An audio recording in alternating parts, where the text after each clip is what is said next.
მოგესალმებით მეგობრებო, დაგიბრუნდით 21 ეპიზოდში და ეს განსაკუთრებული მოვლენაა, რადგანაც ითვლება, რომ თუ პოდკასტმა 21 ეპიზოდი გაძლო, ჩაწერა, უკვე ეს ბევრს ნიშნავს და ბევრად წინ წავა და იმედია, რომ ასეც იქნება და ჩემი აზრით ძალიან იღბლიანი სტუმარიც ყავს ასევე, ძალიან წარმატებული ადამიანი, ელენე ბიბილეიშვილი, მე მგონი ჩვენმა მაყურებელმა ბევრმა უკვე იცის ელენე შესახებ. დიდი მადლობა პირველ რიგში სტუმრობისთვის.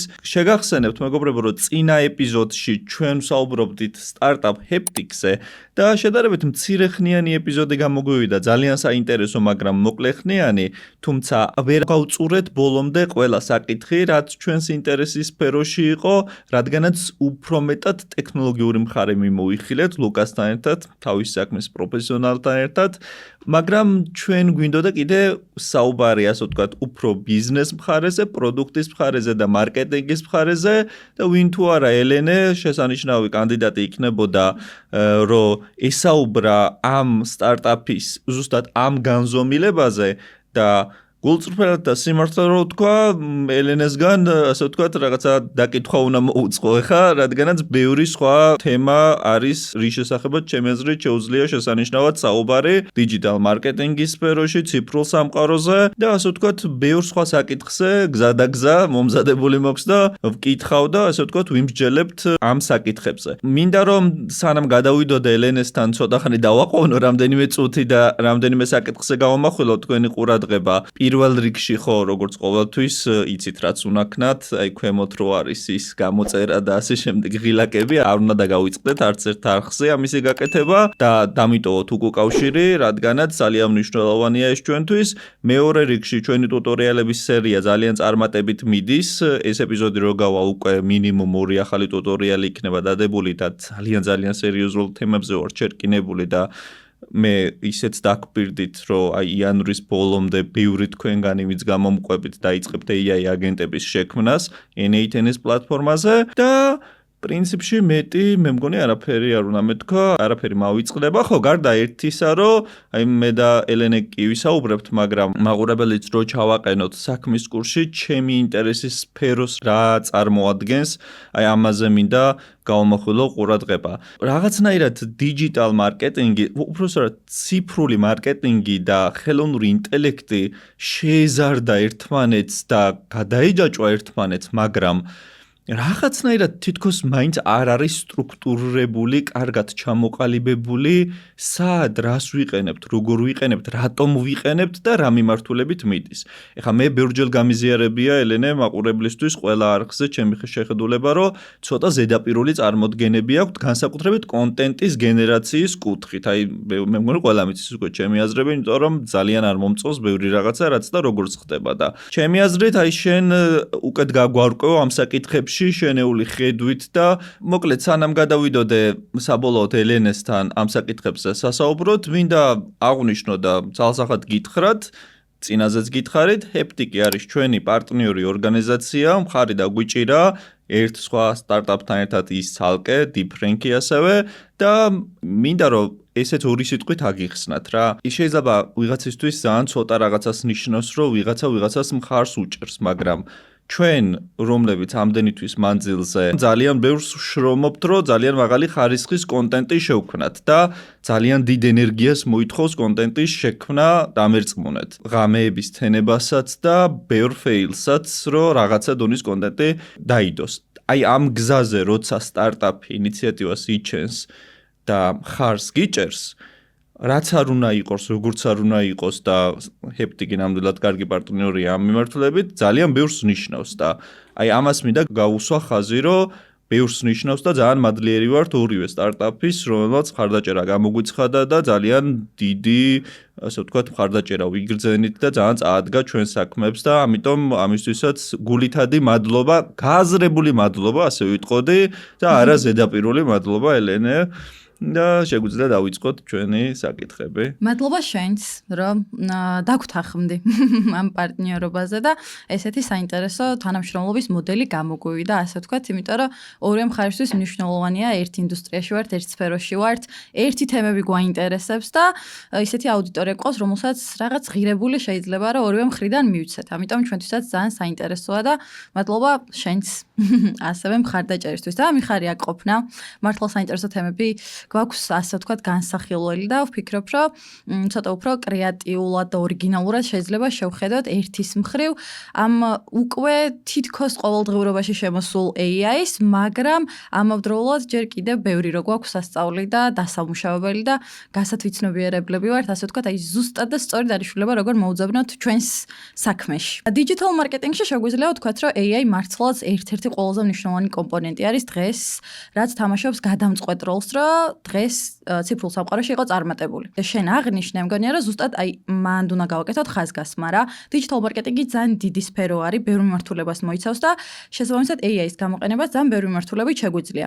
დაწყებული კონტენტის გენერაციიდან დასრულებული ამ კონტენტის დაგენერების შედეგად მიღებული შედეგების დამუშავებისთვის, ასე ვთქვათ. შესაბამისად, რაღაცნაირად ეს შეგვიძლია გავუყოთ ციფრულ მარკეტინგში AI-ის რა მიმართულებით გამოვიყენებთ. შეიძლება ეს იყოს კონტენტის გენერაციისთვის, შეიძლება ეს იყოს მონაცემთა დამუშავებისთვის, შეიძლება ეს იყოს მარკეტინგული კამპანიების ოპტიმიზაციისთვის, ზოგადად ტრენდებისთვის, კონკურენტების ანალიზისთვის და ასე შემდეგ. თვითონ იმდენად დიდი სფერო არის დიჯიტალ მარკეტინგი და იმდენად ბევრი მიმართულებას მოიცავს, რომ რაღაცნაირად ეგრე ფორმირდა, რომ შესაბამის ინსტრუმენტებიც კი გაჩნდა ამ თითოეული მიმართულებისთვის. მაგალითად, ჩვენ რაზეც ფოკუსირდებით, ეს არის სრულად მონაცემების დამუშავება. მაგრამ არსებობს კიდევ ძალიან ბევრი ინსტრუმენტი, მათ შორის ქართული AI სტარტაპებიც, რომლებიც ქმნიან ისეთ პლატფორმებს, რაც თუნდაც კონტენტის გენერაციაში იღებენ მონაწილეობას, ან მარკეტინგული კამპანიების დამუშავებაში და ოპტიმიზაციაში. ჩვენი მიმართულება არის მაინც უფრო მეტად მონაცემების დამუშავება, სემანტიკური ანალიზი და აი ციფრული მარკეტინგული აქტივობების შედეგად დაგენერებული მონაცემების საფუძველზე, შემდეგ უკვე მარკეტინგული აქტივობების განხორციელებისთვის საჭირო პროცედურების დაგეგმვაში ვიღებთ მონაწილეობას. ამ მიმართულებით უფრო მეტი გამოცდილება გვაქვს და უფრო მეტის თქმა შეგვიძლია, შეიძლება მოკლედ რომ.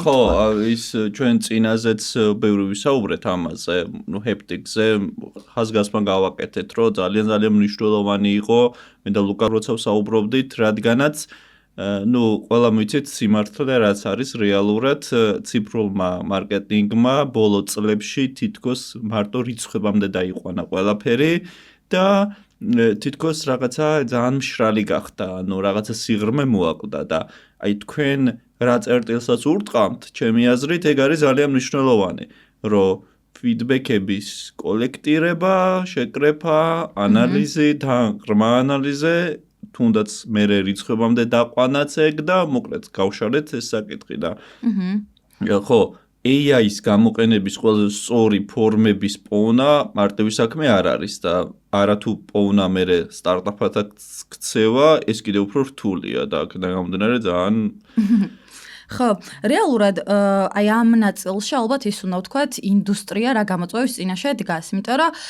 ჰეპტიკიც რატომაც დაიბადა, ზუსტად იყო ის, რომ არ არსებობდა მაგალითად კონკრეტული პლატფორმა, რომელსაც შეძლო ზუსტად იმ ამოცანების ამოხსნა, რასაც დღეს ჩვენ ვხსნით.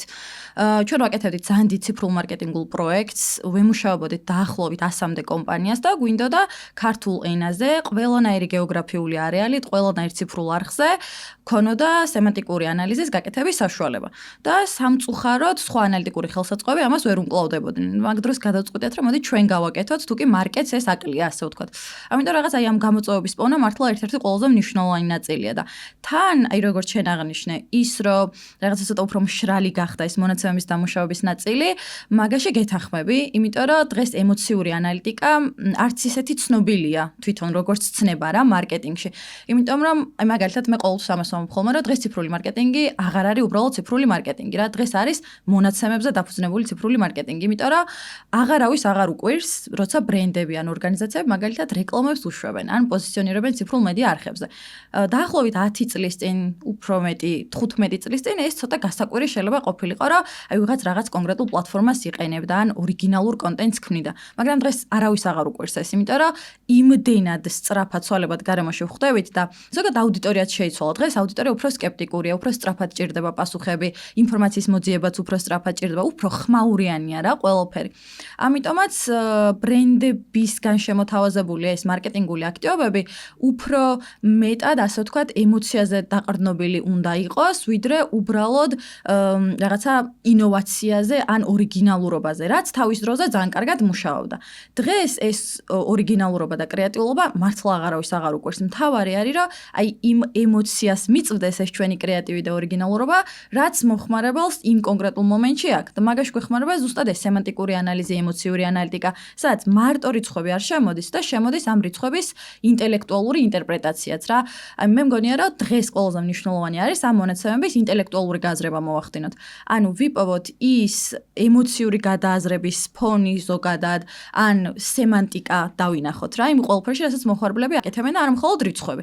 იმიტომ რომ რიცხვებს თუნდაც აი სარეკლამო ხელსაწყოები ავიღოთ, ან სხვა ინსტრუმენტები, რომლებიც სოციმედია კონტენტის ანალიზს აკეთებენ, იქაც ხდება რა ამ ყველაფრის ანალიზი. მაგრამ აი ამის ინტერპრეტაცია არის ყველაზე მნიშვნელოვანი. მე როგორ გადმოვთარგმნით, როგორ გამოვიყენებთ და დღეს AI ზუსტად მაგისთვის უნდა გამოვიყენოთ, რომ გარდა იმისა, რომ გავაკეთოთ სტატისტიკური დამუშავება მონაცემების, ამავდროულად მოვახდინოთ თუნდაც NLP-ის გამოყენებით სემანტიკური ანალიზი და რიცხვთან ერთად გქონდეს ინტელექტუალური გადააზრების საშუალებაც და AI უმოკლეს დროში მაგალითად ზუსტად მაგას გაუმკლავდება, რომ რიცხვებიც დაგიმუშაოს და თან იქედან რაღაცა კონკრეტული ინსაიტიც მოგცეს. ეს იყო ჩვენ მთავარი ამოცანა, რომ ეს გაგვეკეთებინა და მარკეტინგი უფრო მეტად ემოციაზე დაფუძნებული გაგვეხადა, იმიტომ რომ ყოველთ ახვდებით, რომ ემოცია მართავს მარკეტინგს. ეს ძალიან ისეთი თითქოს უკვე მეცნიერულად დამტკიცებული ფაქტიც არის რა, იმიტომ რომ 90-იან წლებში თქვენ ჯერ კიდე ამერიკაში რა ჩვენი გადაწყვეტილებების 95%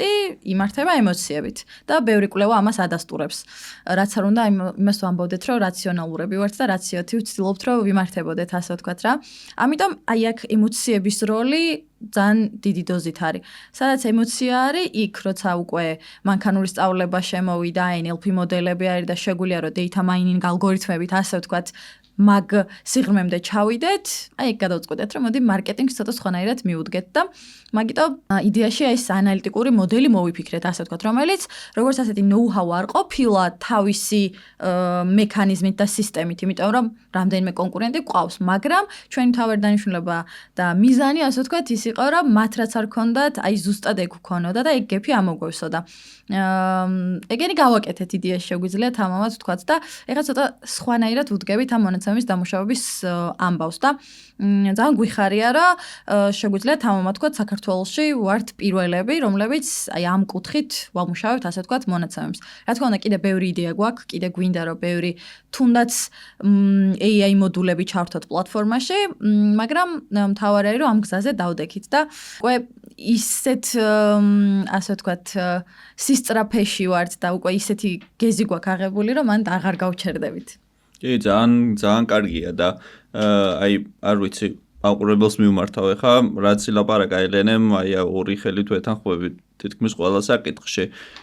ანუ შედეგად და ფაქტად მივიღეთ ის, რომ ეს გაციფრულებამ ყველაფრის და ციფრული მარკეტინგის ასე წინ წამოწევამ ერთი მხრივ კარგი საქმე გაგვიკეთა საზოგადოებას, ანუ მიიღო შედეგი ორგანიზაციებაც და ასე შემდეგ და მეორე მხრივ რაღაცა ყველაფრის, ასე ვთქვათ, მარტო ზედაპირზე შეხება მოხდა, ყველაფრის რაოდენობრივი ანალიზი მოხდა, მხოლოდ რაოდენობრივი შეხება და რაღაცა თვისობრიობა დავკარგეთ.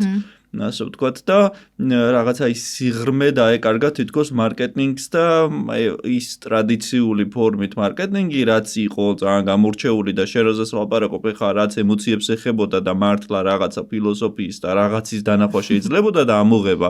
თითქოს ჩაყლაპა მართლა ის ამ ციფრულმა მარკეტინგმა და რა ვიცი, აი ძალიან ბევრი რაღაცის თქმა შეიძლება ამაზე, ხა ძალიან შორს წაგვიყვანს ამაზე რომ განვაგრძოთ საუბარი, მაგრამ მე მომწონს ძალიან თქვენ საქმიანობაში ეგ მომეწონა ყველაზე მეტად, რომ აი შენ რაც თქვი, რომ აი ამ ყველაფრით მოახდინეს ჩვენმა მეგობრებმა, აი ზუსტად მაგ ემოციების ძიება, უბრალოდ ემოციების ანალიტიკა ბაზარზე არსებული განწყობების შესწავლა და რაღაც სიღრმეში ჩასვლა. ეხლა მარტო თქვენი სტარტაპი არ ეყოფა ამ მთელ პროცესს, რომ ეს ყველაფერი შეცვალოს, მაგრამ ერთი მნიშვნელოვანი ნაბიჯია, რომ აი თუნდაც ამ ციფრულ სამყაროში და ციფრულ მარკეტინგში რაღაცა წინ გადაიდგას და ორგანიზაციებს მარკეტინგულ თვალსაზრისით რაღაცა სული ჰქონდეთ და რაღაცა მოიკითხებოდეთ ასე ვთქვათ, ფილოსოფიური თვალსაზრისით და ადამიანური თვალსაზრისით და არ იყოს ყველაფერი ესეთი დაშტამპული, შაბლონური და ისეთი ჩასმული, ხო და ყველაზე მნიშვნელოვანი თან ის არის, რომ AI ისეთი ფართო და ისეთი უცნაური სისტემაა, რომ ერთდროულად შეიძლება ხელი შეუწყოს ამ დაშტამპული, ამ შაბლონური რაღაცის გაგრძელებასაც და ჩვენ ვხედავთ როგორ უწყობს რაღაცა მომენტში ხელს და შეიძლება პირიქით თქვენ შემთხვევაში სხვა მხრიდან მიუდგეს და პირიქით ხელი შეუწყოს რომ რაღაცა გააცოცხლოს ის და სიმშრალეს მოწყვიტოს და სიღრმეში ჩაიყვანოს ხო და აი ეგ მნიშვნელოვანია რომ აი ხელოვნური ინტელექტის სწორი მიმართულებებით გამოყენება მოხდეს ეხლა მე ბევრჯერ მithქვამს რა ეხლა მოდი ვაღიაროთ შეიძლება დღეს იდეალურად არ შეიძლება ამის გაკეთება მაგრამ გავა 6 თვე 8 თვე და იქნება იდეალურად აწყობადი ეს სისტემა რომ სოცმედია ასე ვთქვათ ყველანაირი აქტივობა მართოს AI აგენტმა რაღაცა დონეზე, ხო? მაგრამ პრობლემა რაში გვაქვს, ხო? ამ დონეს აკლია სიღრმე, აკლია human touch-ი, აკლია ადამიანობა, აკლია ყველანაირი სული და მოკლედ აი რაზეც ვსაუბრობთ ახლა სიმშრალეზე მანდ მივდივართ, ხო? და ფაქტობრივად ყველა AI აგენტი მე თუ მაქვს რა შენ ვერ შექმნი? ანუ შენ შექმნი, მე შექმნი, ერთ ბაზარზე ვართ, სიტყვაზე კონკურენტები ვართ და ჩვენი კონტენტი რა ფაქტობრივად ანუ რაზე რიცხვზე მივდივართ, უბრალოდ რომ შემთხვევითობაზე მივდივართ, რომელ დღეს რომელი ამოირჩევს მომხარებას, რაღაცა ხომ უნდა განგვასხვავებდეს ასე ვთქვათ და არ ვიცი ხა მე არ მაქვს ამონახსნი რომ საბოლოოდ მარკეტინგი სად წავა და რაზეც ვსაუბრობთ ხა ეგ სად წავა წლების მერე მაგრამ ყოველ შემთხვევაში იმაში დარწმუნებული ვარ რომ ხელოვნური ინტელექტს ძალიან დიდი სარგებლის მოტანა ამ ხრივ შეუძლია თუ სწორად მივმართოთ და გამოვიყენებთ. კი, ძალიან ხშირად ამბობენ ხოლმე მაგას რომ აი რამდენად მარკეტერებს, განსაკუთრებით ციფრულ მარკეტერებს მაგალითად AI ჩაანაცვლებს. ხო, ეს ხო ყველაზე ისეთი ფრაზა არის უკვე ნებისმიერ ინდუსტრიას შეხო ნებისმიერ პროფესიას, მათ შორის მარკეტინგსაც. და მაგიტო ყოველთვის ვფიქრობთ ხოლმე მაგაზე, რომ აი 5 წელში რა მოხდება? არა თუ 5 წელში უკვე ისეთი სისწრაფით ვითარდება ყველაფერი, რომ შემდეგ წელს რა იქნება და სად ვიქნებით მარკეტერები რას გავაკეთებთ, ამაზეც რა თქმა უნდა დიდი დისკუსია მიდის და ვფიქრობთ, საუბრობთ ხოლმე ყოველთვის. უბრალოდ ერთი ადამიანი სიტყვებს მოვიშველიებს, სეთგოდინი არის ძალიან მნიშვნელოვანი პერსონა ჩვენ სფეროში და სეთგოდინმა თქვა ესეთი რაღაც, რომ მარკეტერებს არ უნდა ეშინოდეთ AI-ს, უნდა ეშინოდეთ ისეთი მარკეტერებს, რომლებსაც ეცოდინებათ AI-ს გამოყენება და მე მგონი ეს მარტო მარკეტინგზე არ არის, პრინციპში ყველა პროფესიაზე ვრცელდება, კი. ამიტომ ჩემი აზრით ყველაზე მნიშვნელოვანი არის ამ პროცესში ვიპოვოთ ის რა გამოწვევების წინაშე დადგება ბრენდი მარკეტინგის თვალსაზრისით და მარკეტერმა წინასწარი ფიქროს იმაზე, რომ აი თუ კი ბრენდი ხელოვნური ინტელექტის და ზოგადად ტექნოლოგიური განვითარების დროს აი ამ გამოწვევის წინაშე იქნება, მე მზად ვიქნები, რომ ის რომ ამ გამოწვევის წინ იქნება, მე უკვე მზად დავხვდები რა აბჯრით. აი ცოტა ერთი ნაბიჯით წინ თუ გავუსწრებთ, მაშინ მე ვფიქრობ, რომ მარკეტერებს და ციფრულ მარკეტერებს ზოგადად რაღაც საფრთხე არ დაემუქრებათ. ამ შემთხვევაში უფრო სტრატეგიული მიდგომა არის რა საჭირო. ეხლა მაგალითად ჩვენც რო ვთქვათ, ეს ემოციური ანალიტიკა, სემანტიკური ანალიზი და ეს კვლევები რო ავიღოთ, ძალიან ბევრი ორგანიზაცია არის, მათ შორის დიდი კომპანიები, რომლებიც ჯერ კიდევ აი კითხვის ნიშნის ქვეშ არიან, რომ რა არის, გვჭირდება, არ გვჭირდება, როგორ უნდა გამოვიყენოთ, იმიტომ რომ მიჩვეულები არიან იმ ტრადიციულ მიდგომებს და მეთოდებს, რომელსაც იყენებდნენ, თუნდაც მონაცემების დამუშავების კუთხით. ამიტომ ჩვენ ძალიან დიდ დროს ხარჯავთ მაგალითად იმაში, რომ ჩვენი ცალკე გუნდი ყავს, რომელიც ტრენინგებს ატარებს, მხარდაჭერის გუნდი არის, ტრენინგებს ატარებს ხდება კომპანიებს და ასე ვთქვათ, ამის მნიშვნელობის შესწავლა ხდება, გაანალიზება და ზოგადად იმის დანახვა, რომ რამდენად გვჭირდება ეს ახალი ტექნოლოგიები. ანუ რეალურად მარტო სპეციალისტების მხარეს არ არის რა ეს გეფი. ორგანიზაციების მხარესაც არის, რომლებმაც უნდა იცოდნენ, რომ ეს სჭირდებათ იმისთვის, რომ უფრო მეტი თუნდაც უკეთეს შედეგებზე გავიდნენ. ამიტომ მგონია, რომ თან ორი რგოლია რა. ამ შემთხვევაში აი ინფორმაციის მიწოდებაც ძალიან მნიშვნელოვანია და ინფორმაციის მიღებისთვის მზადყოფნაც, რაც უკვე ორგანიზაციების მხარეს გადადის. ეს რაღაც მომენტში ალბათ ჩვენი პროფესიონალების, ზოგადად ექსპერტების, იმ ადამიანების ჩართულობაზეც ასე ვთქვათ გადის რა. ჩვენ რამდენად ვიზრუნებთ, რომ აი ეს ყველაფერი მიწოდებული იყოს. იმ ადამიანებთან, რომელსაც არ აქვს ზოგადად ამ ინფორმაციაზე წვლა, მაგალითად, შენ რამდენ ტრენინგს ატარებ და რამდენად ჩართული ხარ მაგ პროცესში. ძალიან მნიშვნელოვანი არის ეგ სტუდენტებს რო ასწავლოთ სილაბუსებში რო ინტეგრირდეს ეს ყველაფერი, ხა ცოტა შორს წაგვიყვანს ეს, მაგრამ უბრალოდ იმის ხაზგასმა მინდა, რომ როგორც ამ კონკრეტულ სფეროში მომუშავე ადამიანებს ჭირდებათ ამ ინსტრუმენტების გამოყენების ცოდნა, არის იმ მნიშვნელობა და ასე შემდეგ, ეს ყველაფერი რო ესმოდეთ, ისა მეორე მხარეც უნდა განვიხილოთ აუცილებლად ორგანიზაციები და კომპანიები, რომლებიც უნდა იაზრებდნენ, რომ ის ჭირდებათ.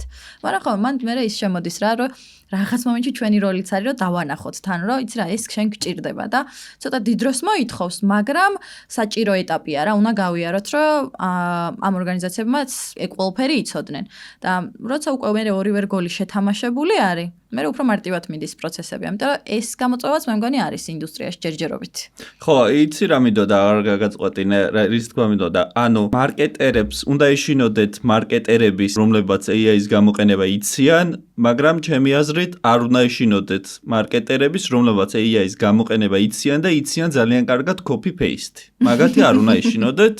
იმიტომ რომ ეგ არის გზა არსაით და ეგ არის აი ძალიან მალე მოკლევადიანი პერსპექტივით ზუსტადაც რომ ჩანაცვლებადი ვგულისხმობ ადამიანებს რომლებიც AI დრაფტის copy paste-ის იქით არ უღრმავდებიან არ შეაქვთ თავისი ადამიანური წვლილი და არ ცდილობენ განვითარებას და ელოდებიან პერიოდს, როცა AI მართლა რაღაცა უმაღლესი ხარისხის კონტენტს დადებს. ჯერჯერობით ყოველ შემთხვევაში პერსპექტივაში არ ჩანს ეგ ვარიანტი. ხელშესახები არ გვაქვს არაფერი ისეთი, რომ AI შექმნის რაღაცა ისეთს, რომელსაც ექნება ადამიანური სული, ხო?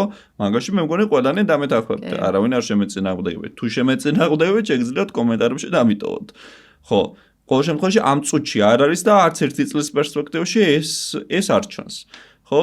და შესაბამისად ჩვენთვის თუ საპირწონეთ დავაყენებთ, ყოველთვის შეგვიძლია პრიორიტეტი გავუკეთოთ მარკეტერს, რომელიც იყენებს AI-ს, მაგრამ თავის სულს და ემოციასაც დებს მარკეტინგულ კონტენტში. ვიდრე, ასე ვთქვათ, წმინდად ან მხოლოდ AI-ს დაგენერირებულ მასალას, ან სხვა მარკეტერს, რომელიც უბრალოდ copy-paste აკეთებს. ანუ კიდევ ერთხელ განვმარტავ. სასწორის პინებზე დევს ერთ პინაზე დევს AI კონტენტი სუფთად გენერირებული და დევს მარკეტერი, რომელიც ამ AI კონტენტის copy-paste აკეთებს ერთ პინაზე. მხოლოდ copy-paste უმნიშვნელო ჩასწორებით. და გვყავს სასწორის მეორე პინაზე მარკეტერი, რომელმაც შესანიშნავად იცის, როგორ გამოიყენოს AI ხელსაწყოები და იყენებს თითქმის ყველა AI ხელსაწყოს, ქმნის დრაფტს და ორჯერ მეტ დროს და 10ჯერ მეტ დროს ზოგჯერ უთმობს იმ დრაფტის გაუმჯობესებას, ჩასწორებას, თავისი სულის, ხასიათის, ემოციის შეტანას და იღებს შესანიშნავ პროდუქტს, რომელშიც რა თქმა უნდა AI-ის წილი, ეს დასამალი არ არის, არის რაღაცა წილი, მაგრამ თავისი ყველაფერია დანარჩენი ჩადებული. და მარტო მარკეტინგში არა, ასევე პროგრამირებაშიც ავიღოთ, ხო? ერთ პინაზე თუ დევს AI-ის გენერირებული კოდი, რომელსაც აუცილებლად სჭირდება გადახედვა, ჩაღრმავება, განვითარება და ასე შემდეგ და არასდროს არ იქნება საკმარისი, რაღაცა ფრაგმენტულ შემთხვევებში შეიძლება გამოვიყენოთ, მაგრამ გვჭირდება კარგი პროგრამისტი, რომელმაც კი ბატონო, კი აწერინებს 60%-საც, 80%-საც, 70%-საც, მაგრამ ის უკვირდება, იცის მთელი თემა იქ რა ხდება იმ კოდში და ის შეუძლია დაამატოს ის 10-20% და იმ 80%-ში თუ კი რამეა, იმის შესწორებაც და განვითარებაც შეუძლია. აქედან გამომდინარე, აი ეგ ვინმეს თუ გონია, ეგ ძალიან დიდი ილუზიაა, რომ რაღაცა მარტო AI თანამშრომელი გვეყოლება რაღაცა ყოველ შემთხვევაში უმოკლეს პერიოდში, რომელიც ჩვენ მოგცემს იდეალურ შედეგებს. შეიძლება გვყავდეს AI თანამშრომელი, ეხლაცაა მეგობრებო შესაძლებელი, რომ გვყავდეს AI თანამშრომელი, არა დეპარტამენტი შეიძლება გვყავდეს, მაგრამ საქმე იმაშია, რომ ეს დეპარტამენტმა ჯერ ერთი შეიძლება გამაზოს რაღაც უეჭველად და სერიოზული პრობლემის წინაშე დავდგეთ. ეს სერიოზული პრობლემა. მეორე, მე თუ ორგანიზაცია ვარ საქართველოში და მე მყავს AI დეპარტამენტი, ოკეი, შეიძლება ავაწყო, მაგრამ ეკოსისტემა არაა ამაზე მოწყობილი საქართველოში და შეიძლება რაღაცა სხვა პრობლემის წინაშე დავდგეთ. ან ფიზიკურად რაღაცა პრობლემა გაჩნდეს, იმიტომ რომ სხვა ორგანიზაციებში ესეთი რაღაცა არ ხდება. და მესამე ის რომ იმ ასე ვთქვათ, დეპარტამენტის მიერ დადებული კონტენტი ყოველთვის, ასე ვთქვათ, იქნება დრაფტი, ყოველ შემთხვევაში ახლო პერსპექტივაში, რომელიც მოითხოვს სერიოზულ ჩართულობას, განვითარებას და მოკლედ არც ისეთი იდეალური ხარისხის არ იქნება, რომ მე კონკრეტულ სიტუაციაში მოვიგო რაღაცა. ნუ მე ამ კუთხით ეხლა როცა ამაზე მსჯელობ, ბრენდინგს იმას არ გულისხმობ, რომ აი რაღაცა PR ქულები ჩაიწერო ხა ორგანიზაცია თუ ხარ, რომ მე მყავს AI მარკეტინგის გუნდი, ხო? ეს კიდე სხვა თემაა. ხა ის რამდენად იმუშავებს, არ იმუშავებს, ამ წუთში მაგას არ განვიხილავთ. ეგ კიდე სხვა თემაა. მე ვსაუბრობ რეალურად, ხო? აი მოდი რატო გვინდა ეს რაღაცების გართულება? აი ამ წუთის მდგომარეობით AI მარკეტინგული დეპარტამენტი რო გყავდეს, განა შეიქმნება ისე დამოუკიდებლად რაღაცა სერიოზული ვიდეო კამპანია ან რაღაცა სერიოზული მასშტაბის კამპანია. ხო, აქ სერიოზული ხარვეზები იქნება, ნუ პრობლემური სიტუაციები იქნება და რაღაცა. კი და აი ამაზე ვსაუბრობთ, მეგობრებო, აქ კიდევ ერთხელ რო შევაჯამო, გამიგრძელდა ცოტა ჩემი სიტყვა. ჩემი აზრით, უბრალოდ ბაზარზე გაჩნდა ასეთი სიტუაცია, რომ უნდა ვიყოთ კიდევ უფრო მაგრები, რომ არ ვიყოთ AI-ის მიერ შეცვლადები. ჩვენ თუ იმ ხარისხისა და დონის კონტენტს, კოდს თუ სხვა ტიპის მიმართულებებში პროექტებს შევქმნით, რაც AI-ს შეუძლია ისედაც.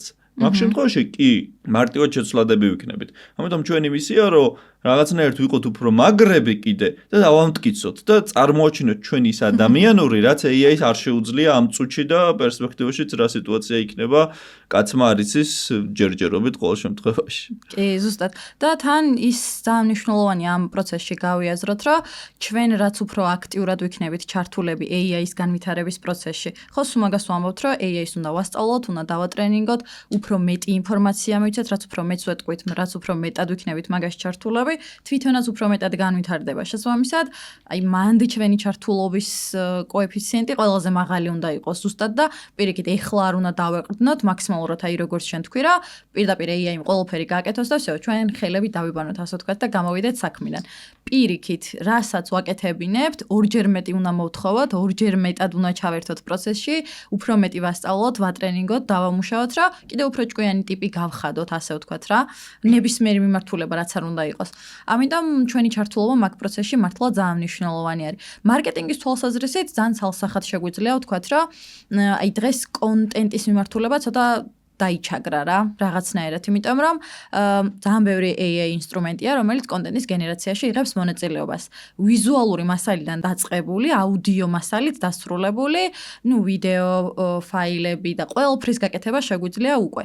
მაგრამ არ არის სრულყოფილი, რა თქმა უნდა, ჭირდება სწორი მიმართულება, სწორი prompt engineering-ის ძალიან დიდი როლი არის ამ შემთხვევაში და ის რომ აი კონტენტი იყოს მაქსიმალურად ბრენდზე მორგებული რა, ეგ არის ყველაზე მთავარი, ასე ვთქვათ. კონტენტის გენერაცია კიდე ცალკე მიმართულება არის, მაგრამ აი ამ კონტენტის დაგენერებული როგორი ჩართულობაც აუდიტორიისგან მოდის ამ კონტენტთან მიმართებაში, აუდიტორიას როგორი უკუკავშირი აქვს, რა გამოხმაურებას იწვევს. საერთოდ აი არავინ არაფერს არ უკვირდება მაგას. აი ეგ კიდე ცალკე საკითხია, რომ აი დღეს თუ ჩვენ ბოლომდე AI generated content-ზე ვიქნებით ორიენტირებული, ეს რას მოგცემს? იმიტომ რომ ჩვენ ანალიტიკას მარტო იმით არ ვაკეთებთ, უკვე რაღაც რომ მოხდა. ჩვენ შეგვიძლია პროგნოზირებადი ანალიტიკაც გავაკეთოთ და იმ ტრენდების და სტატისტიკის მიხედვით, რაც გვაქვს და რაც მოგვეპოვება, თუნდაც პროგნოზირება მოვახდინოთ. ეს ერთ-ერთი ყველაზე მთავარი მიმართულებაა AI-ის საშუალებით მონაცემების დამუშავების პროცესში. ამიტომ აი ამას მაგალითად ყურადღებას დღეს არ უთმობთ კონტენტის მხარეს, რაც ძალიან ცუდი არის. და ვართ რაღაცა მშრალად მხოლოდ გენერაციის ნაწილზე დამოკიდებულები. კი, აი იცი რა, მაგაზე რაღაცა უნდა ვთქვა ცოტა ხანში კიდე და ერთ დეტალს ვიტყვი ასეთ რაღაცას რა. ჩვენ ძალიან აქტიურები ვართ TikTok-შიც მათ შორის და ძალიან ვაკვირდები ტრენდებსაც და ყველაფერს რა. ნუ ეს მარტო საქართველოს პრობლემა არ იყო, როცა Google-მა Veo 3 გამოუშვა და Veo გამოუშვა საერთოდ და იქ აუდიო გენერაცია მისცა, ნუ 1000 სისულელე ვიდეო შეიქმნა მთელ მსოფლიოში, მათ შორის საქართველოშიც და სიმართლე რომ გითხრათ, ელენე, ზაფხულიდან მოყოლებული, ნუ TikTok-ი რაღაცა საზიზღრობა გახდა ყოველმა მეორემ დაიწყო ეს რაღაცა ბებოებს ძალიან უწმაწური სიტყვებით აკეთებინებდნენ. დღემდე შემორჩა, მაგრამ ვიდეოებს ყველა თქვენგანმა იცით და ძალიან საზღვრობა გახდა ეს ყველაფერი რა 1-2 კი იყო სასაცილო, მაგრამ ჯამურად უკვე მერე მივიღეთ მარაზმი, ხო? და სიმართლე რომ გითხრათ, დროთა განმავლობაში აი თითქოს გაიფილტრა რაღაცნაირად, ან მე მეჩვენება არ ვიცი, მე ყოველ შემთხვევაში ძალიან ბევრს ვაკვირდები ხოლმე და არ მღალატობს ხოლმე ჩემი დაკვირვების უნარი და აი ამ ბოლო ხანებში სიმართლე გითხრა, ელენე თითქოს AI ვიდეო გენერაციაშიც რაღაცა ახალი ფილტრები გაჩნდა და რაღაცა მეტი მოთხოვნა გაჩნდა. აი რაღაცა TikTok-ზე წამოვიდა მაგალითად ქართული მუსიკების გენერაცია, თავისი ვიდეო კონტენტით და არც თუ ისე ურიგო და არც თუ ისე ულამაზოა, საკმაოდ კარგია, რამდენიმე კრეატორი აკეთებს ამას. და მე ბევრი რაღაცა მომწონებია პატივისცემით. მაგის გარდა აი ბევრმა დაიწყო ელენე რაღაცა ისტორიული რაკურსით, აი რაღაცა საქართველოს ისტორიული რაკურსით აღება, რაღაცა სცენების შექმნა, სხვა მნიშვნელოვანი ფაქტების. ამ ბოლოს აი 2 დღის უკან ნახე თუ ცოტა რამდენიმე დღის წინ მაგალითად ერთმა დაიწყო ესეთ რაღაცის კეთება, რომ ამოარჩია წიგნები დაახლოებით ეხაც top 50 და დაიწყო ამ წიგნების ილუსტრირებული ვიდეოები და კონტენტი მე მგონი ხმაც AI-ის მიერაა დაგენერირებული თუ რამე არ მეშლება. ეგეც სხვათა შორის მომეწონა. ეხლა მაგ კონტენტში გაუმჯობესება შეიძლება რეალურად, განა არ შეიძლება მაგას კი არ ვამბობ, მაგრამ იცი რაზე მინდა ხაზგასმა, რომ აი ესეთი რაღაცები უკვე რო გაჩნდა და ეს რო არის დალაიქების საშუალებას რო იძლევა და ბევრი რო დავაკვირდე რომ მართლა ალაიქებს, ეს უკვე წინ გადადგმული ნაბიჯია რა. აი ერთი ნაბიჯით წინ წავედით ჩავთვალოთ რა და იცი რას ვფიქრობ, საბოლოო ჯამში მე ვფიქრობ, რომ აი ეს AI რაც ხდება, AI უნდა გადალახოს კაცობრიობამ, კი არ გადალახოს AI-სთან სწორი თანაცხოვრება, კოჰაბიტაცია ისწავლოს და სწორი მოქმედებები ისწავლოს, რომ ის არ არის რომ მარტო ან პრობლემა რაც ძალიან გითხარით რომ მე გეტყვით მეთქი რა უნდა მეთქვა სიტუაცია შეიქმნა ესე რომ AI მოახდინა მაქსიმალური დემოკრატიზაცია კონტენტის შექმნის, სხვა მიმართულებებიც, მაგრამ ეხა მარკეტინგზე ვსაუბრობთ, კონტენტის შექმნის და ამან მისცა ბევრს შესაძლებლობა რომ უცებ დაეგენერირებინათ რაღაცა ვიდეო, როცა ამაგათ არასდროს არ იქნებოდათ მაგის შესაძლებლობა, ან რთულად ექნებოდათ. ყოველ შემთხვევაში ხომ ეთანხმებით რომ 100-დან 90 მაგას არ გააკეთებდა, ხო? იმიტომ რომ მაგას ფიზიკურად გადაღება უნდა, წვალება უნდა, ჩართულობა უნდა და მთელი ამბავი. და ამან რო უცებ მისცა ყველას დემოკრატიზაცია მოხდა, ამან გამოიწვია ის რომ ანუ მართლა ყველამ დაიწყო რა ამის კეთება და იქ ხო ფილტრები მოიხსნა უკვე რომ შეგიძლია არ შეგიძლია როგორი ხედვა გაქვს რა კრეატივი გაქვს ანუ ყველანაირი ფილტრი მოიხსნა რა და ამან გამოიწვია რომ მივიღეთ რაღაცა X დაბალი ხარისხის კონტენტი ზოგჯერ მარაზმშიც გადასული და ძალიან ისეთი ცუდი და ეს საბოლოო ჯამში AI-ის ბრალი არ არის ეს AI-ის ბრალი არის. ჩვენი ბრალი, კაცობრიობის ბრალია ეს რაღაცნაირად და მე ვფიქრობ, რომ დროთა განმავლობაში ალბათ კაცობრიობა ისწავლის გარჩევას, ასე ვთქვათ, რა არის თეთრი და შავი. მაგაზე რა მახსენდება, იცი, ჩვენ ხშირად ვამბობთ ხოლმე იმას, რომ ადამიანს როცა რაღაც ძალაუფლება აქვს, მერე ამ ძალაუფლებას ხანდახან სწორად ვერ იყენებს ხოლმე და რაღაცა თითქოს მაგასთან შეგვიძლია რა პარალელი გავალოთ. AI ჩვენთან რომ ესეთ დიდი ზოზით შემოვიდა ყოველდღიურ ცხოვრებაში თუნდაც საქმეში ხელმისაწვდომი არის ესეთი ყველასთვის აი ეს ჩვენთვის რაღაცა ძალაუფლება იყო რა და ამის ძალიან ბევრნაირად გამოყენება მოვახდინეთ მათ შორის არაეთიკურად აი რაც შენ ახსენე და მაგიტომაც ეთიკური AI-ის კონცეფცია ეხლა უკვე გაჩნდა ხელოვნური ინტელექტის სამყაროში და აი მეც მაგალითად ჩემ სტუდენტებს ყოველთვის ველაპარაკები ხოლმე მაგაზე რა აუცილებლად ჩვენ უნდა ვიცოდეთ AI-ის სწორი გამოყენება სწორ ფორმებში სწორ ფორმატში სწორი ტექნიკით რომ არ მოხდეს აი ზუსტად ესე არაკეთილსინდისიერად, მოდი ესე ვთქვათ, მისი რაღაც პროცესებში ჩართვა. თუნდაც ძალიან ბევრი ფაქტი გვახსენდება, როდესაც რაღაც ისეთი კონტენტი შეიქმნა რა, მოტყუების, ასე ვთქვათ, რომ ვითომ რაღაც კონკრეტული ადამიანი კონკრეტულ ლოკაციაზე იმყოფებოდა, რაღაცას აკეთებდა, რაღაც პროცესებში იყო ჩართული, ეს მერე საზოგადოებაში წოდა კონკრეტულ პანიკას, მედია აუთლეტები იყვნენ რაღაც ისეთ emergency სიტუაციაში და ძალიან დიდი აჟიოტაჟი გამოიწვია ბევრმა სხვადასხვა მსგავსმა კონტენტმა. რაც ერთი შეხედვით შეიძლება ძალიან უწყინარი ფაქტი ყოფილიყო მოხარებლების მხრიდან. მაგრამ აი მაგას უნდა ვიაზრებდეთ რა, რამხელა ძალა რო გვაქვს და ძალა უფლება, ასე ვთქვათ, შეგვიძლია მართლა ეგ დავარქვათ რა, იმდენი რაღაც შეუძლია რა, ამის ძალიან კეთილსინდისერი და ეთიკური გამოყენება უნდა შევძლოთ. მაგიტომაც ეთიკური AI-ის ეს კონცეფცია რო შემოვიდა და უკვე ისწავლება არსებობს კომპანიები, რომლებიც უზრუნველყოფს იმას, რომ თუნდაც არასწორი კონტენტის, ანუ არასწორში გულისხმობ არასიმართლის აღმბეჭდავი კონტენტი, რო უკვე აღარ გამოჩნდეს ინტერნეტ სივრცეში, ან ყოველ შემთხვევაში კონდეს დისკლეიმერი გაყოლებული, რომ ეს AI-ის მიერ დაგენერირებულია, ესეთი პატარ-პატარა მექანიზმები ძალიან ესეთი ეფექტური დამხმარე საშუალება შეიძლება იყოს. ანუ ეს კიდე ახალი, თუნდაც პროფესიების შეიძლება ეხა ცოტა ხმამაღალი ნათქვამი იყოს, მაგრამ ახალი მიმართულებების გაჩენასაც იწვევს რა, იმიტომ რომ ეხა AI სამყაროში არსებობენ AI მკვლევარები, რომლებიც ზუსტად ამ პროცესში არიან ჩართულები, რამდენად ეთიკური იქნება ის ყველაფერი, რასაც ამ სფეროში გავაკეთებთ. იკვლევენ, რომ ნახონ კონტენტი, შეამოწმონ, მოახდინონ გადახარისხება, გადაფასება, შემდეგ ამის სწორად დელეგირება საზოგადოებაში და ეს კიდე ერთი ცალკე მიმართულება გაჩნდა რა AI-ში და ზოგადად კომუნიკაციების სფეროში ჩვენთან და ძალიან კარგი არის. ეგ შეგვიძლია ვთქვათ, თუმცა რა თქმა უნდა პრობლემიდან წამოვიდა. ესეთი პრობლემები ალბათ დროთა დროე უფრო მეტი იქნება ყველა მიმართულებით, იმიტომ რომ AI ყველაფერში შემოდის, მაგრამ თან გააჩენს რა ესეთ ბევრ სხვადასხვა თუნდაც პროფესიას, ბევრ სხვადასხვა ინტერესს ადამიანებში და კიდე უფრო განავითარებს ამ პროცესს ჩემი აზრით. იცი რა ვფიქრობ? აი, ჩემი აზრით, ცოტა აღქმებიც მოხდა თავიდანვე ცოტა არასწორი რა. AI რო ბევრ რაღაცაზე იღებს პასუხისმგებლობას და აკეთებს, თითქოს აღქმა მოხდა იმისა, რომ ადამიანები რაღაცა აღარ ვართ საერთოდ საჭირო და AI გააკეთებს ყველაფერს და ეს ყველაფერი მომდინარეობს საიდან იცი?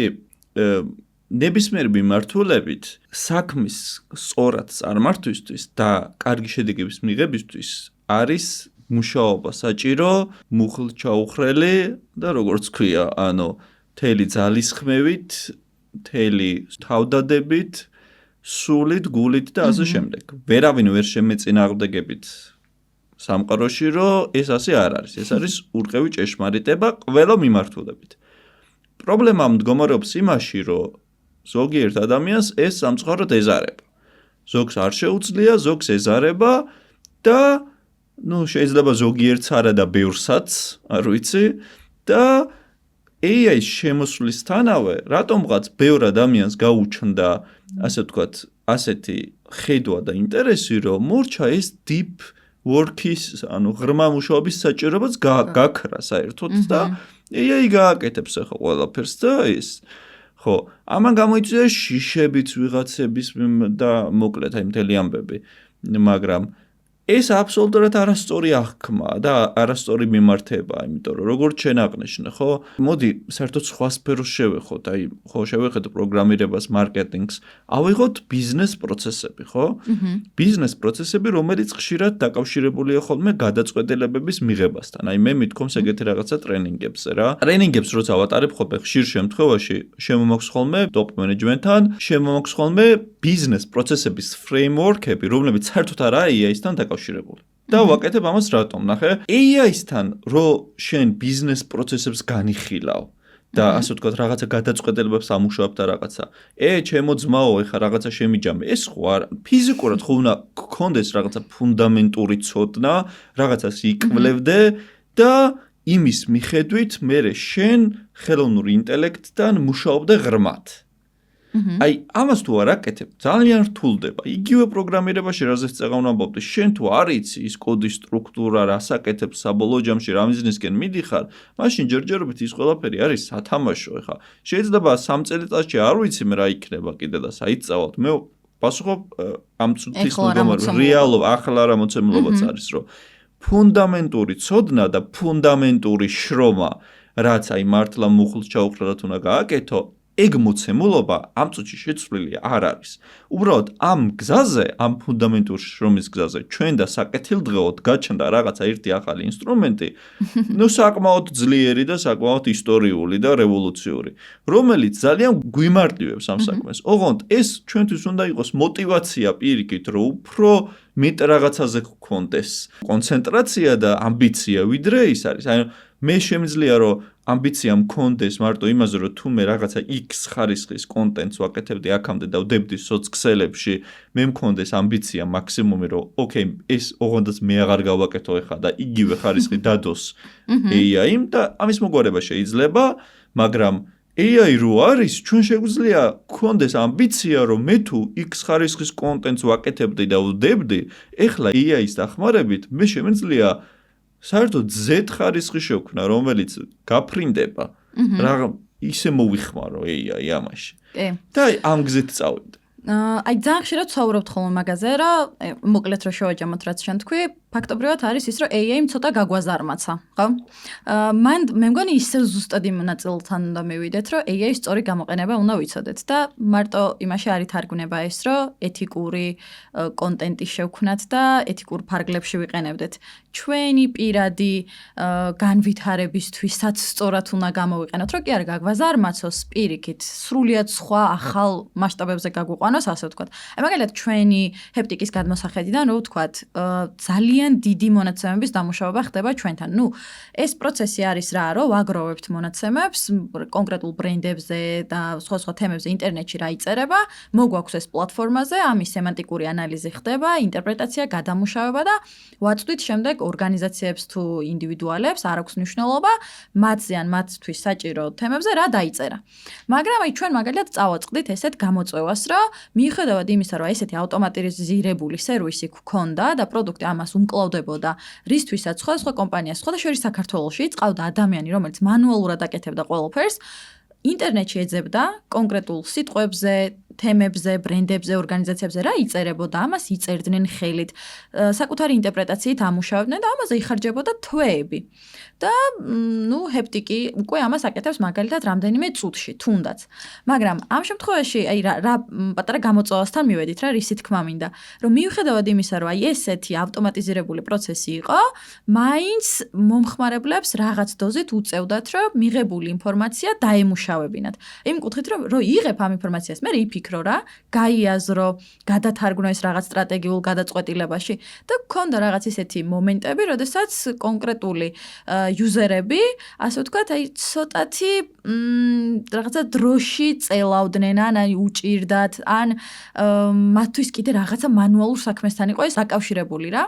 და ნუ რა თქმა უნდა, ჩვენ ყოველთვის პროდუქტში ეგრე შეგვაქვს ხოლმე რაღაც ცვლილებები, რაც ჩვენს მოხმარებლებს ჭირდებათ და დავამატეთ კიდე ცალკე ფუნქციონალი, სადაც შეგროვებული მონაცემების ინტერპრეტაციასაც კი AI ახდენს უკვე და შენ რო რაღაცა შედეგს მიიღებ, ვინ შენზე რას წერს, რას ლაპარაკობს და ეს ყველაფერი დამუშავებული შენთან მოდის, კიდე ერთი ლეიერი დაგვემატა, რომელიც მოხმარებლებს აძლევს იმაზე ინფორმაციას, რომ ოკეი, ეს თუ მიიღე, რა შეიძლება რომ გააკეთო.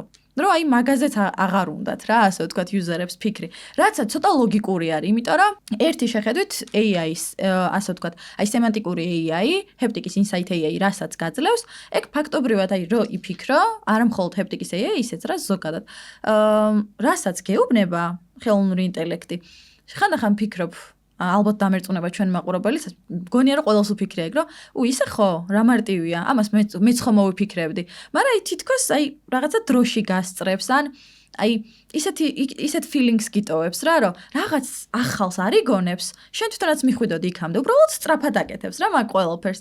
ხო და აი ესეთი feeling-ები რო გვიჩნდება და ესეთი დამოკიდებულება რო გვაქვს, მე უფრო მეტს ვთხოვთ რა, რომ აბა ამასაც აკეთებდეს, ამასაც და აი ამან მართლა ცოტა გაგვაზარმაცა რა. უბრალოდ ეხა მნიშვნელოვანი რა არის, რომ თუნდაც ჩვენ, მაგალითად ჩვენს პლატფორმაზე, აი ამ რჩევებს და რეკომენდაციებს რომ მივცემთ, რომ მაგალითად შენზე ეს დაიწერა, შენს კონკურენტზე ეს დაიწერა, მოდი ეხა შენ ეს კამპანია ჩაუშვი, მოდი ეს გააკეთე, კონტენტში აი ეს ცვლილებები შემოიტანე, ამას შენ რამდენად გადათარგმნი მართლა სტრატეგიულ პროცესებში და რამდენად სწორად დაგეგმავ მე. აი აქ მაინც გჭირდება ის ჰუმანური პროცესები, ის ჩართულობა ადამიანების, პროფესიონალების, რომლებიც მაგას მე უკვე გადაიტანენ თუნდაც დისტრიბუციაში, მოიყვანენ რეალობაში რა. ამიტომ აი მან აი პატარა რგოლი არის ძალიან, სადაც საიდანაც არ უნდა გადავუხვიოთ რა, აი პატარა ხაზი არის. უნდა გამოვიყენოთ გამარტივებაში, თუნდაც აი დროის თვალსაზრისით, ენერგიის რესურსის დახარჯვაში უფრო ეფექტურად რომ ვმართოთ რა ეს ყველაფერი. მაგრამ ამან არ უნდა შეგვიშალოს ხელი აი სწორად ფიქრში. აი შეიძლება ვთქვი ბიზნეს გადაწყვეტილებების მიღების პროცესში თუნდაც შეიძლება რაღაცები დაგანახოს, მაგრამ ზუსტად შენს ბიზნესს რა ჭირდება. ხო, აი ის მიმართულება უნდა, იმ მიმართულებამდე უნდა მიგიყვანოს რა და აი შენ თუ არ მიეცი თუნდაც სწორი მიმართულება ერთის მხრივ და მეორეს მხრივ ეგ არ გადათარგმნეს სწორ სტრატეგიულ ნაბიჯებში. ნუ ფაქტობრივად აზრი მაინც არ ექნება. ამიტომ იქნება უბრალოდ გაუმჯობესება, გამარტივება, სწრაფად რაღაც ინფორმაციის მიღება, აი მე თავარი არის როგორ გადათარგმნი რა.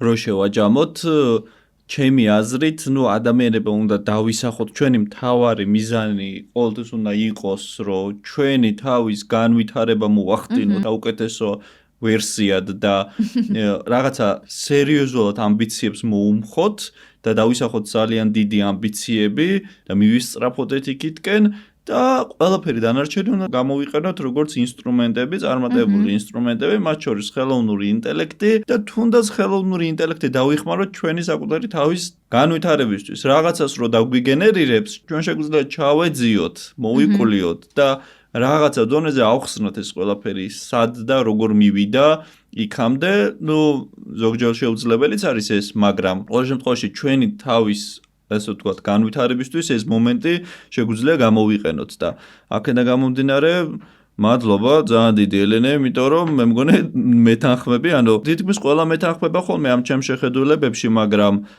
რა ვიცი, მე მგონი რომ მე ყველაზე მეტ წყვირი ვარ ამ თემაზე სოციალებშიც და ყველგან, იმიტომ რომ ძალიან მაწუხებს ეს ამბავი რა, მიუხედავად იმისა, რომ ერთ-ერთი დიდი ქომაგი და მხარდაჭერი ვარ ხელოვნური ინტელექტის, შენ კარგად იცი, მე მხარდამჭერი და ქომაგი ვარ ადამიანის. პირველ რიგში და ადამიანი მომწონს ხვდები და ადამიანის გონება მომწონს ხვდები, როგორც აკეთებს ამ ყველაფერს რა და ხელოვნური ინტელექტი არ არის თვითმიზანი რა და როცა თვითმიზანი ხდება და რაღაცა ყველაფერი იმითი იწყება და იმითი მთავრდება, ეს უკვე დიდად საინტერესო აღარ არის. ყველაზე მნიშვნელოვანი არის ადამიანი და ადამიანის გარშემო მთელი სამყარო და აი ეს უნდა იყოს პრიორიტეტი და ამას უნდა ემსახურებოდეს რეალურად სხვა ყველაფერი და არა ისე რომ აი ხელოვნური ინტელექტი რაღაცა ცალკე ტექნოლოგიად არსებობს და ეხა მთელი კაცობრიობა ემსახურებოდეს ხელოვნურ ინტელექტს და იმაზე გადაეწყოს, ხო? ეგრე არ ხდება. პირიქით უნდა გამოყენება უნდა მოხდეს სხვანაირი და მიმართება უნდა მოხდეს სხვანაირი. კი, ეგ ჰუმანურობა ძალიან მნიშვნელოვანია მართლა. აი, ეხლა შენ რაც ახსენე, ადამიანი მიყვარსო. აი, იცი რა გამახსენდა? როცა მონაცემების დამუშავებაზე საუბრობ ხოლმე ყოველთვის, მაგას ვამბობ, რომ მონაცემებს არ უნდა შევხედოთ მარტო მშრალად. აი, რითიც დავიწყეთ რა. არ უნდა შევხედოთ მარტო მშრალად, რომ ეს არის რიცხვები და გვაძლევს მხოლოდ ტრენდებს რა. ეს ხდებოდა ადრე. და დღეს, ცოტა ჩემი ტექნიკური მიმართულებით რო ვთქვა მაგალითად, დღეს აი ეს ჰუმანურობა ამ ნაწილშიც კი არის შემოსული, რაზეც ვერასდროს ვერ ვიფიქრებდით. აი რამდენიმე წლის წინ, დაახლოებით 10 წლის წინ, თუნდაც აი 5 წლის წინაც კი რო ვთქვათ, რომ მონაცემების აი ესეთ სემანტიკური დამუშავება, ინტელექტუალური ინტერპრეტაცია მოხდებოდა, აი ცოტა კითხვის ნიშანი შეიძლება დაგაგჩნოდა, რომ ანუ აი ეგ როგორ უნდა გააკეთოს კომპიუტერმა. იმდენად მიმართულები ვიყავით, რომ ქონდა მონაცემების დამუშავების აი ერთი ტიპი, ასე ვთქვათ, სადაც ხდებოდა სტატისტიკა რა, რიცხვები გაიზარდა, რიცხვებმა დაიკლო, ასე ვთქვათ, როგორი არის ტრენდი და აი ამის ობზერვაციას ვაკეთებდით. მერე ნელ-ნელა რო დაიხვეწა და მაგალითად შემოვიდა უკვე წესებზე დაფუძნებული ანალიტიკა და თუნდაც თქვით აი კონტენტის თვალსაზრისით და მარკეტინგის რო ვთქვათ, რომ აი დაიწერა რაღაც კონკრეტული სიტყვა კომენტარში, ეს არის ჩვენთვის ნეგატიური. ხო, აი ეს რაღაცა წესებზე ორიენტირებული სტატისტიკა შემოვიდა. მერე მანქანური სწავლება გაჩნდა, NLP მოდელები შემოვიდა, მერე უკვე რეალურ დროში მონაცემების დამუშავება მოხდა.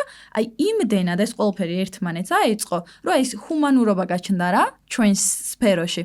და დღეს მონაცემების დამუშავებას ესე რომ ვახდენთ, მაგიტო არის ხოლმე, აი ძალიან შეგრძნებების დონეზე მაგიტო ჩავდივართ, რომ ადამიანურობა ხო პირველ რიგში ემოციების შეგრძნებებს უკავშირდება, მაგით განსხვავდებით, ხო, ადამიანი ყველა სხვა უსლოს აგნისგან ასე ვთქვათ და აი მონაცემების დამუშავების ამ ხელა ტექნოლოგიურ სისტემაში რომ უცებ აი ეგ გაჩნდა და რაღაცა სული შთაბერვა მოხდა, აი ეგ იყო ყველაზე დიდი გადატრიალება, რამაც მონაცემთა ანალიტიკის სამყარო ამოატრიალა. და მაგიტომ მიიქცია ესეთი დიდი ყურადღება, აი თუნდაც აი ჩემი მხრიდან რო თქვა რა, პერსონალურად, რომ რამდენად ჰუმანური შეიძლება იყოს მართლა ეგ პროცესი. აი ძალიან კარგი სიტყვის ინსპირაცია მომეცი, ეხლა შენ რა მონაცემები შეიძლება ვამუშაოთ არა რიცხობრივად და ვთქვათ რომ რაღაცა გაიზარდა, რაღაცამ დაიკლო, ესეთი არის ჩვენი ტრენდი, ესეთი არის ჩვენი სტატისტიკა, არამედ პროგნოზირება გავაკეთოთ და ამ პროგნოზირების საშუალებით დღეს უკვე შეგვეძლოს ხვალ რა მოხდება, მაგაზე დაფუძნებით კიდე ზეგ გასაკეთებელი მოქმედების დაგეგმვა. რაც არის ალბათ ერთ-ერთი ყველაზე მნიშვნელოვანი, რაშიც AI გვეხმარება, თუნდაც ჩვენ სფეროში რა. და ის ჰუმანურობა მართლა ძალიან მნიშვნელოვანია. მე მგონი ყველაზე მთავარი ხიბლი AI-ს ცოტა ხანში ეგ იქნება. რაც უფრო ჰუმანური იქნება, მით უფრო დიდ ინტერესს გააჩენს ჩვენში. კი. ამისი რაღაცა ნიშნები არის ხოლმე, ხო, როცა რაღაცა ისე გწერს, მაგ ზოგჯერ გამაღიზიანებელიც არის სიმართლე გითხრა. რუსულ სიტყვებს უარავს ხოლმე ძალიან ბევრს ზოგჯერ, სხვათა შორის Gemini-ით, კანეშნა და კაროჩეთი მელაპარაკება ხოლმე ზოგჯერ, რატო არ ვიცი. მაგრამ ურევს ხოლმე, ხო? კი, გეთანხმები სრულიად.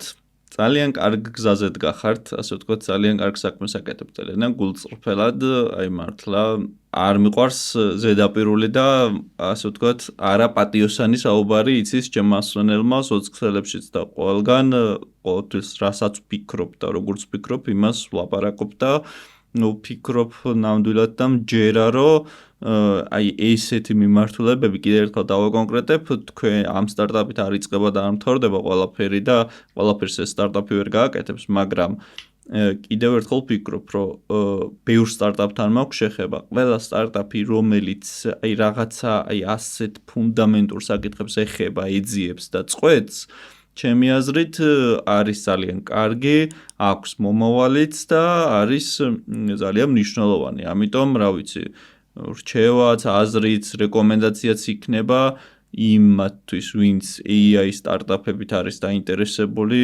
რომ გადაწყვიტონ რეალური პრობლემები და მართლა დაინტერესდნენ და რაღაცა გულთან მიიტანონ რაღაცა საკითხები რა და რაღაცა ზედაპირულად არ შეხედონ, იმიტომ რომ ამის გარეშე, მარტო ის არ არის, რომ რაღაცა პარტნიორები, რაღაცა დაფინანსება და ასე შემდეგ, რეალურ სტარტაპი გვჭირდება იმისთვის, რომ რაღაცა რეალური პრობლემა იქნას გადაწყვეტილი, მოძებნილი და გადაწყვეტილი და შეასრულეთ გირჩევთ აი ეს მიმართულება და ეძიეთ მართლა პრობლემები და გადაწყვეტეთ რა.